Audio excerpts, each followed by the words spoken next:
Hello students, I am Dr. Shrikant Bhavse, Assistant Professor at Department of Advanced Management Studies, GS College of Commerce, Varda. Every human being always think about how he can earn great money, how he can or she can become rich and affluent. Every human being always have certain kind of saving and investment strategy. Over the years, over the decades, people gave a great thought how they can multiply their wealth. Each and every financial instrument or any other instrument which can yield us a great return are evaluated by great economists and financial analysts. Today we are going to study the investment objectives and their respective constraints. So what will be the investment objective of general public or investors at large? The first investment objective may be the income. That is, investor wants income from their investments. For example, if investor is investing into any stock, at that time that investor expects the dividend from the company. If investor is investing into debt market, that is in bonds or debentures, he or she will expect the interest on debentures or bonds. So this is called as the income. Even if we do not talk about the financial instrument, if someone invests into the commercial property like a shop or a block in commercial complex, and if he gives it on rent, at that time he expects a regular monthly income through rent. So income is one of the most common investment objective of any individual. The second one is the growth.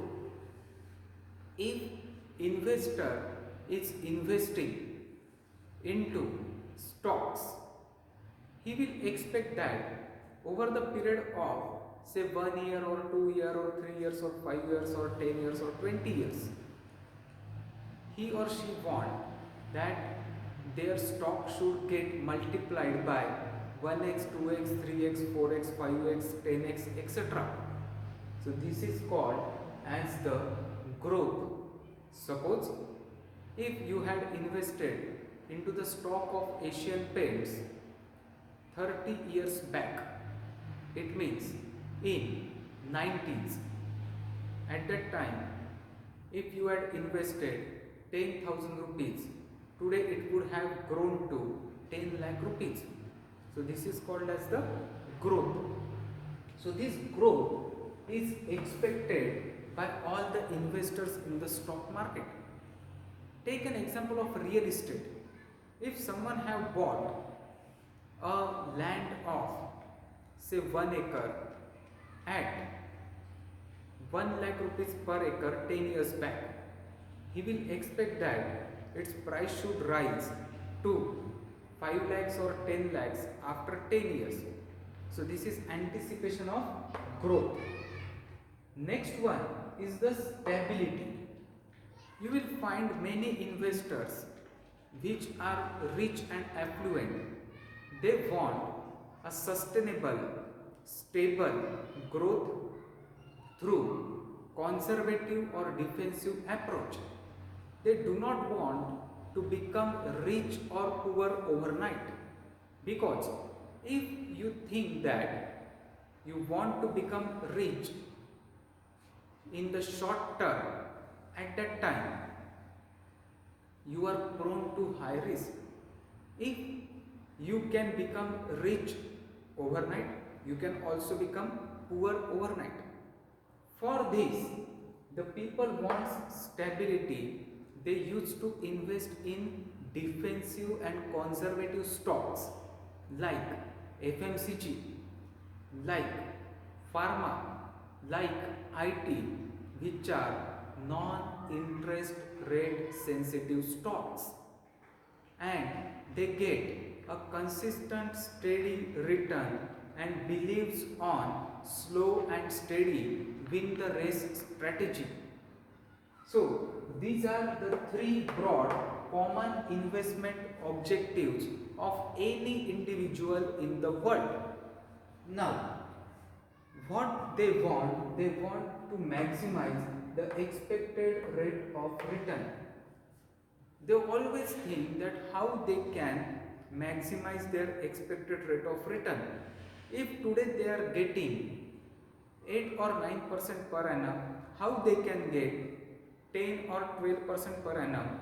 If today they are getting 14 to 15% per annum, how they can get 20 to 25% per annum?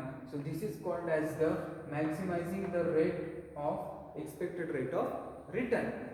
Next one is the risk tolerance level. Hence, when you are investing, at that time you are prone to the risk. There is no investment in the world which is not exposed to the risk except the knowledge. But you have to tolerate this risk for getting higher returns. So your risk tolerance level also matters a lot. For example, a bachelor person who have got job recently will be having a high risk tolerance level because he is not having any kind of liability and he is having whole of his life to earn the money. Then how to minimize the risk exposure? People are always in between greed and fear. They want great returns, but they are also having fear of losing money. So they want to minimize the risk and they want to maximize the return. This will be a dilemma between the investors and traders always.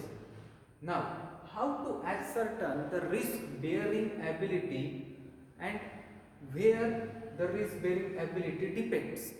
So it depends upon your current financial situation. How is your current financial situation? Whether you belong to a rich and affluent family, whether you belong to a higher middle class, or you belong to middle class, or you belong to lower middle class, or you belong to poor family. So in all these cases, your risk tolerance level will be different and your financial situation will be different.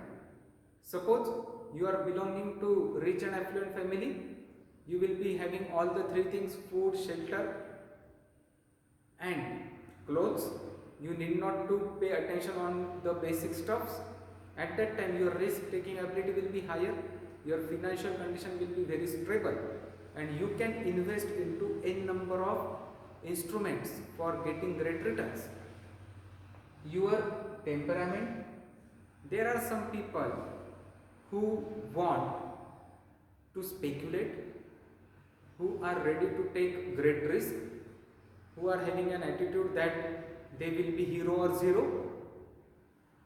But there are also certain kind of people who want the great peace of mind, who do not want sleepless nights, who want to stay very healthy and who do not want any kind of anxiety.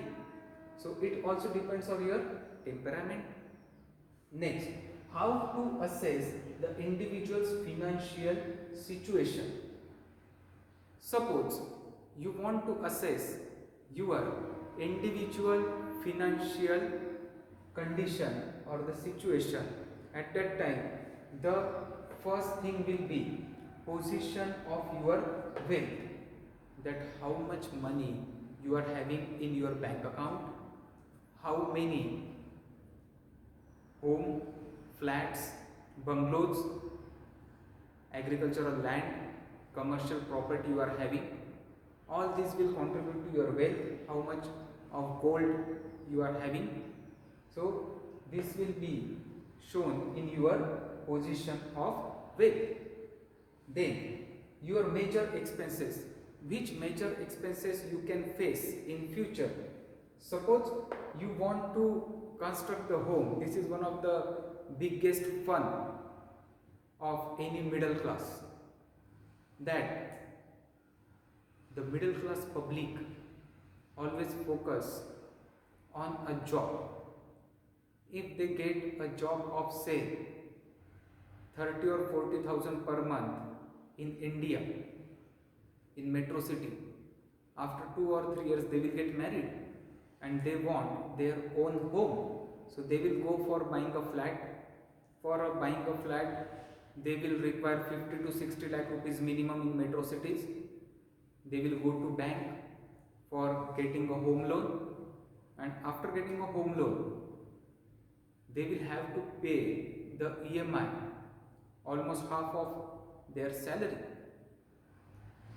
For say 20 to 30 years, a common man used to pay the home loan EMI.